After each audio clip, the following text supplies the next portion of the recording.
제2차 세계대전 당시의 일입니다. 영국과 프랑스 연합군이 독일에 밀리면서 퇴각하게 되었습니다.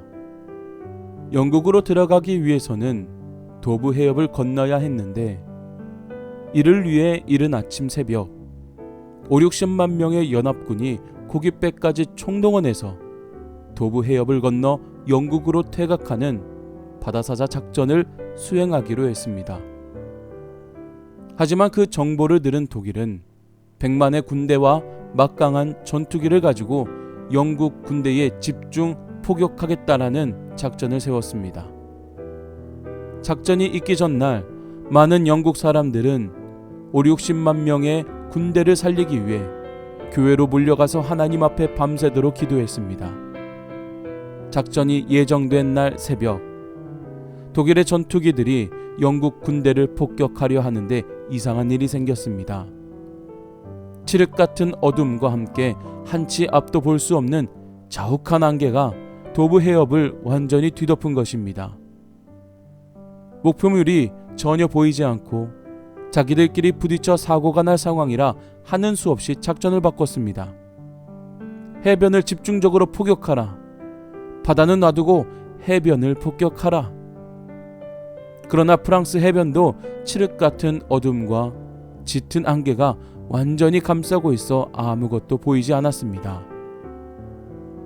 독일 전투기들은 어쩔 수 없이 돌아섰고 결국 영국 군대는 단 한 명의 사상자도 없이 무사히 영국으로 건너갔습니다. 그리고 그 군대가 이후 시실리아에 재투입되면서 연합군이 전쟁의 승기를 잡는 데 결정적인 역할을 했다는 기록이 있습니다.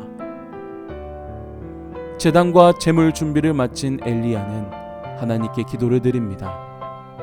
여호와여 내게 응답하옵소서 라고 기도하는데 구체적으로는 불을 내려 제물을 불살라 달라는 요청이었습니다.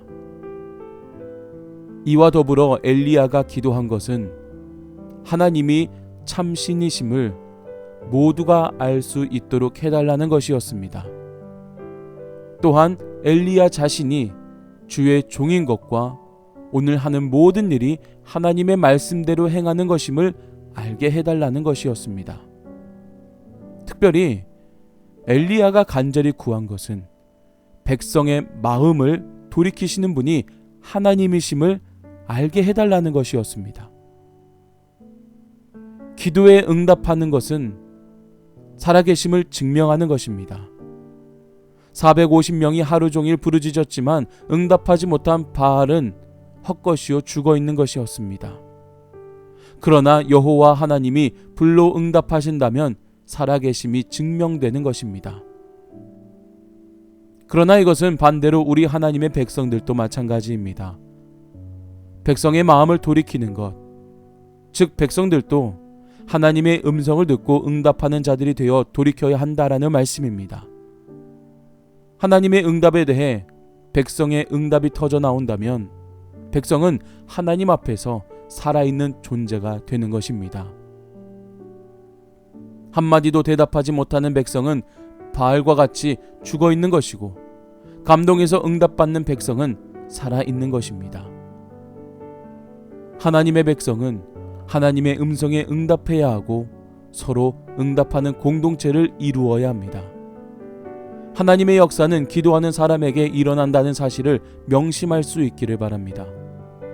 성경의 인물인 모세, 다윗, 엘리야는 기도의 사람이었습니다. 역사는 기도하는 자의 손에 의해 움직입니다. 그리고 하나님의 응답만을 받는 자가 아닌 하나님의 음성으로부터 응답하는 자들이 되어야 함을 잊지 말고 우리가 바로 하나님의 응답자들이 될 수 있기를 주님의 이름으로 간절히 축복합니다.